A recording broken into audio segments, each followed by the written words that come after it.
Oh, hello. Today, we're going to be talking about why people want to pay way more money to have way less furniture. You know, that minimalist style. But I seem to have a problem. This space is really bad. And for some reason, every dimension's different, so we have to do this. Hello. Today we are building hipster furniture for a space that should not have been designed like this. Yeah, buying it would have been easier. My house is under renovation. I'm so tired. I should upload more videos. Excitement! Let's start the video.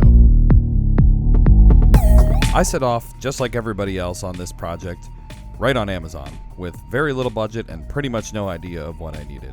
Then, after hours of searching, realized what I picked out was out of budget and doesn't quite fit.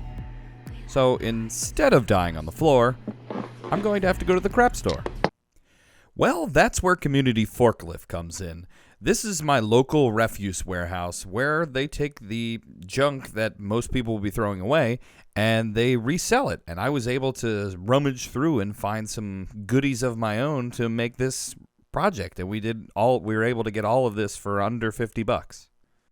So first up, we were able to score a large piece of this live edge red, I don't really know, wood, so I guess oak? Maple? I don't know. It's red wood and it looks cool.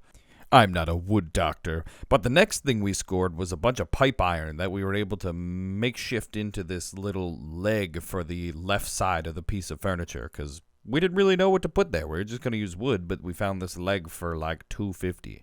We also found some nice furniture-grade plywood, which, again, not a wood doctor, but it feels nice and we painted it, so it works great for this project. Unfortunately, we have to use our hands and build it. Which, of course, I forgot to press record on the GoPro, so it sat there for an hour recording. But that's okay. I'll take you through the whole process. What I did was measure each wall and design a box plus a top to match the exact edges of the wall. It was a big pain in the butt, but after I got all of the materials, I cut them to size, screwed them together, and have my minimalist furniture for much cheaper.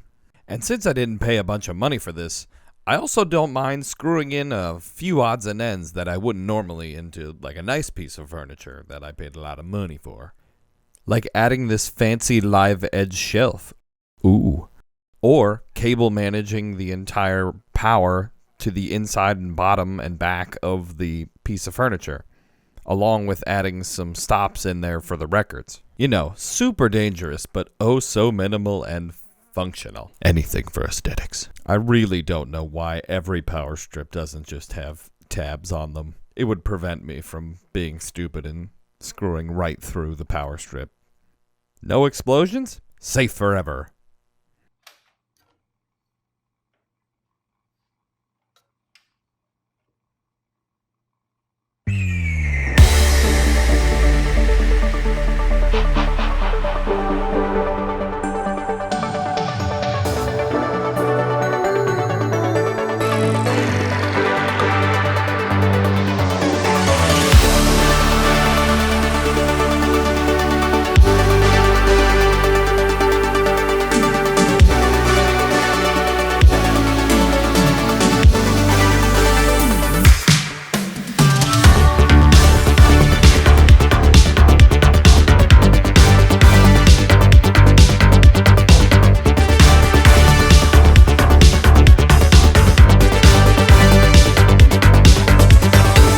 Oh yes, so I could tell you enjoyed this video, just like I enjoy this new piece of furniture I got here.